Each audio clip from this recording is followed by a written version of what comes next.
Well, it's a very disappointing result on the floor there. A handful of Republicans joined with all the Democrats to take down a rule. Brought down means that we can't have any further action on the floor this week. Republicans like Mike Johnson are the reason people get pushed out or just leave the Republican Party in general or stop supporting Republicans. I believe up until yesterday, the Republican Party, through all the media lies, through all the tariff fears and all this stuff that Trump and the administration has been doing, that people have been trying to bring down, stop when it comes to the judges, halting all of his executive orders, I believe Republicans still had insane momentum. The Democratic Party has the lowest polling numbers in the history of just polling the parties in general. But I believe there might have been a momentum shift last night. So two big things happened. You have the House with Mike Johnson going on recess for the rest of the week because they lost one vote that he got upset about.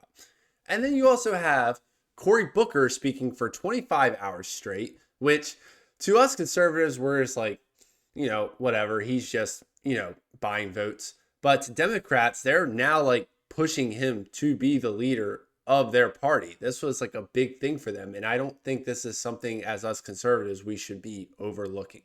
I guess that sounds stupid to us. It could be a momentum shifter. We need to keep an eye on this. Before I dive into both these topics, make sure you like this video, subscribe to the channel, comment down below what you think about these situations.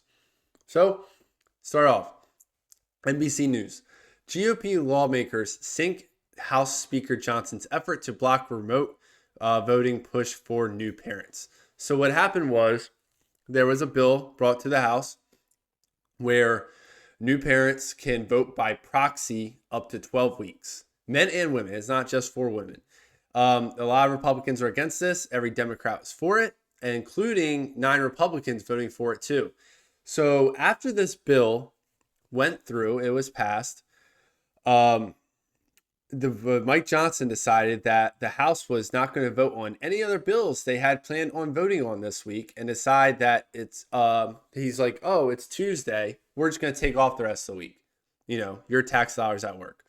Very frustrating because it's like, you can look at this two different ways, but it's like as a congressman, your job is to work for the American people. If a bill doesn't go your way, you don't get to just quit and go home and be like, oh, next week. Like, no, move on to the next bill, get Trump's agenda done. For some reason, the Republican Party in Congress, most of them, I'm not saying all, there's still a few good ones, have this mindset of we're just going to sit here and do nothing. This is why Trump has to make so many executive orders to get his agenda done, because Republican Congress isn't doing anything. They're not codifying any of his executive orders. They're not passing any bills. They're just existing. Most of us, I don't want to say most of us, a lot of people that are in the conservative party vote conservative because obviously liberals are, insane when it comes to some of the stuff they pass. But I do see why people tend to go towards the liberal party, because they actually a lot of times seem like they want to get stuff done for the American people. Up until lately it's just been a lot of complaining, but they seem to propose more bills, where Republicans just kind of just do nothing. It's like, it's one of those things where it's like, yeah, they're not harming anything, but they're not helping either, if you know what I'm saying.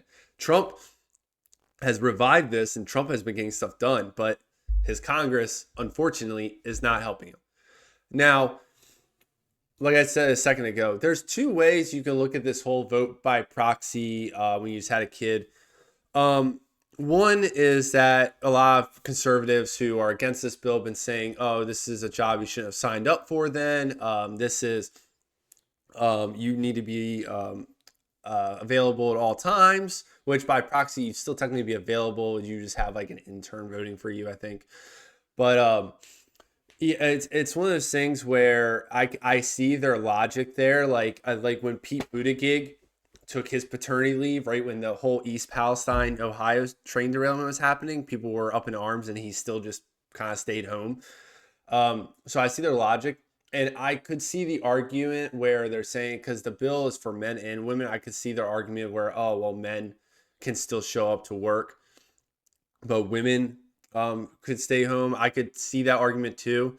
But for conservatives to just try to be the pro-family party and say, oh, a woman just gave birth, well, you need to fly to DC right now and vote on this bill. Like, you can't be pro-family and expect a woman to do that. Like, you need to at least have some kind of availability where women who just gave birth, who represent the House and the Senate, should be able to vote by proxy. That's my opinion. Obviously, it's not popular with the conservatives, but if you want to promote having kids, having families, you need to make it easier in some way, shape, or form. Even something like this.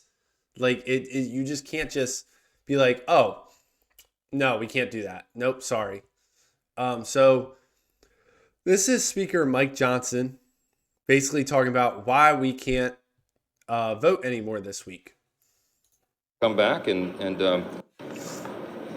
well, it's a very disappointing result on the floor there. A handful of Republicans joined with all the Democrats to take down a rule. That's rarely done. It's very unfortunate in this case. 96% of House Republicans voted against proxy voting because they believe it's unconstitutional and they agree that it would open a Pandora's box. And so that's what we just saw. Let me just make this clear. That rule being brought down means that we can't have any further action on the floor this week. That means we will not be voting on the SAVE Act for election integrity. We will not be voting on the rogue judges who are attacking President Trump's agenda. We will not be taking down these terrible Biden policies with the CRA votes. All that was just wiped off the table. It's very unfortunate. We'll regroup and come. So he's trying to word it as, since this was voted no, we can't do anything else this week, which is just factually wrong. They could. He doesn't want to because this is like his little protest that he wants to do. Speaker Johnson communicated voluntarily decided to cancel votes for the rest of the week. There is nothing stopping the speaker from putting up bills for a vote. He would just need to a new rule vote, which can happen at any time. So he can do it. He just doesn't want to because he's committed to doing nothing. That is like Republicans through and through, which is just so frustrating that they just refuse to do nothing. And yeah, this is annoying more than anything. So I posted this and I said, there's no reason you guys can't vote on these other things. You're choosing not to because you're butthurt over a bill you lost on. This is what leads people to give up on the Republican Party. You guys always do nothing. Trump has been putting in work, codify his executive orders already. Like, it's just all you need to do. He's talking about the SAVE Act. He was talking about the going after the crazy judges. I guess all of that's not essential. That can be put off till next week. It's insane. Now, I was saying, like, I do support maternity leave for this stuff, but then here's where you also lose your argument too. So this woman, Brittany Peterson, just gave birth in January. This is not the first time she's brought her newborn baby to the child floor. So when you bring your baby, this baby's probably like 10 weeks old now. The ruling is 12 weeks for the bill. And she brought him here like a month ago too, at like 6 weeks. So when you're coming to DC with your child and using it as a political prop to get to push your agenda, that's when you lose people too. So I think her doing this is like, her kid as a political prop is disgusting, honestly. Like, you shouldn't be doing that. You're literally proving the conservatives' point where you could still come and do your vote. Like, if you're bringing your baby at 6 weeks, why would you need 12 weeks? You're proving you can do it. So you lose your heart. Like, she would have been better off staying at home, posting videos online saying, I'm recovering, I can't do this, and making a bigger point that way. This defeats your argument. This was an L on her part, I think. Now, a lot of people are attacking Congresswoman Paulina Luna. She is a congresswoman from Florida. She was the Republican that was a big push onto this bill going through. There was 9 Republicans total, but she was kind of the leader in it, and she was the only woman Republican that voted for it. So she was pushing for this, and a lot of Republicans have been like calling her out, but I mean, I don't see really anything wrong with it personally. So she originally made this post 100% support. This is back when Mike Johnson first got community noted. 100%. I'm 100% supportive of real Donald Trump and his America First agenda. It is disingenuous for Speaker Johnson to lie about me, which is why he has given a community note. Thank you, X, for clarifying. And she has another post here, which proves how Republicans just don't want to do anything. Here are the facts a lot of people are not sharing for a reason. Read below. The fact is, Steve Scalise, who is the House Majority Leader, controls the floor and sent Congress home. They also held POTUS legislation for literally months until this vote. Read note below. Most of Republican body most vocal about unconstitutionality all voted by proxy. Irony, I have not. Either way, this is I'm having trouble with this. Either way, this is really about discharge petitions. For example, Congress has introduced legislation for many cycles on term limits, and it never comes to the floor. I hope if I do a discharge petition on term limits and it gets 218 signatures, they don't change the rules of ceremony. So basically what she's saying is there's plenty of bills that we hear about all the time that don't get put to the floor. And I always wonder why and how it's even possible, because I know some get held up in committees and they're like looking into it and it never happens. There have been dozens of term limit bills. There's been dozens of bills preventing members of Congress from investing in the stock market. Those don't go anywhere. Like, all these bills get introduced and then nothing happens and they just disappear. And it seems like it's just politicians holding them up, and she's calling them out right here. And it's ridiculous because these are things that are popular with the American people. These are things people do want. You could say what you want about the whole paternity leave, maternity leave, but I guarantee most people wouldn't have an issue with maternity leave. You want to argue paternity leave for the father, you can argue that, but mothers need to be at home recovering when they just gave birth to a whole child.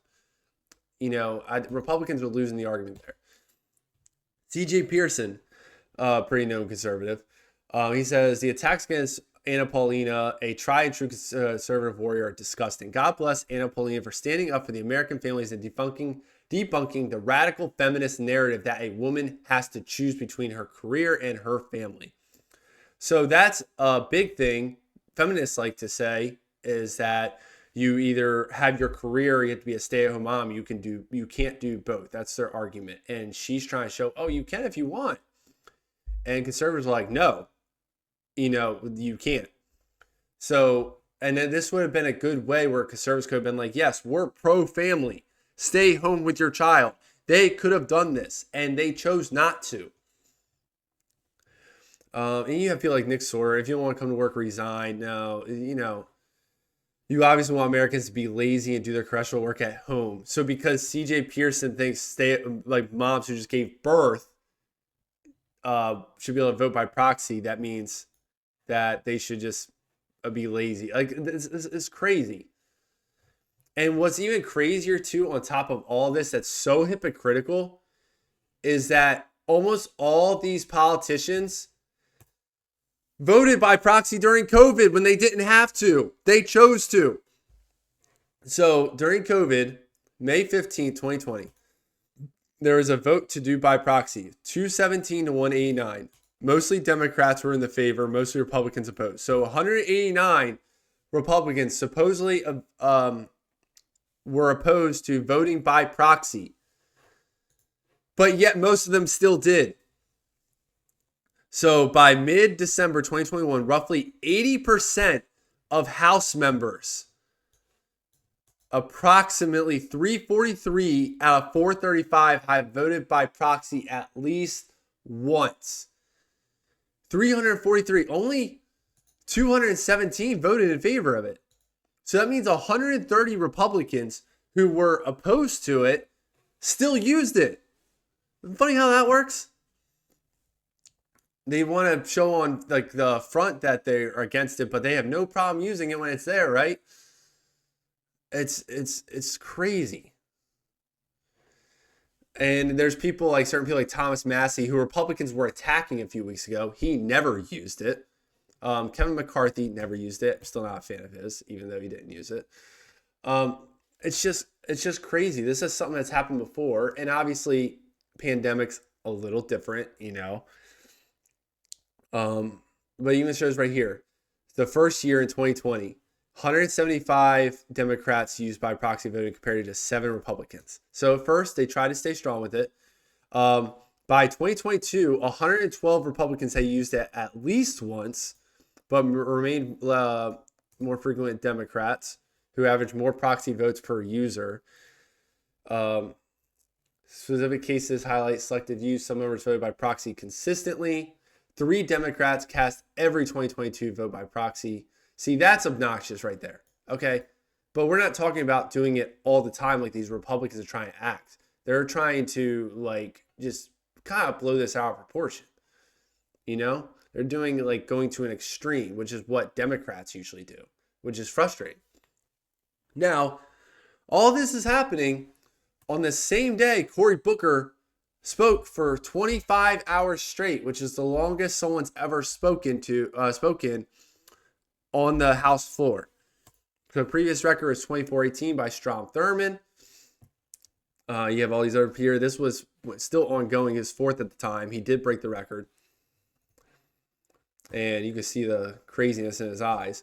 And like I said at the beginning of this video, conservatives were like, oh, this is stupid. Like, personally, I made a TikTok video about this yesterday. And I was like, he's doing this because he wants to be president in 2028. That's why he's doing this. You have people like him, Elizabeth Warren, Tim Walz, Jasmine Crockett, all of them getting really loud right now because they're throwing their hats in the ring in 2028. But Democrats aren't going to see it that way. And the biggest thing, too, people don't think about is there are independents out there who do switch their votes each election. That's the thing.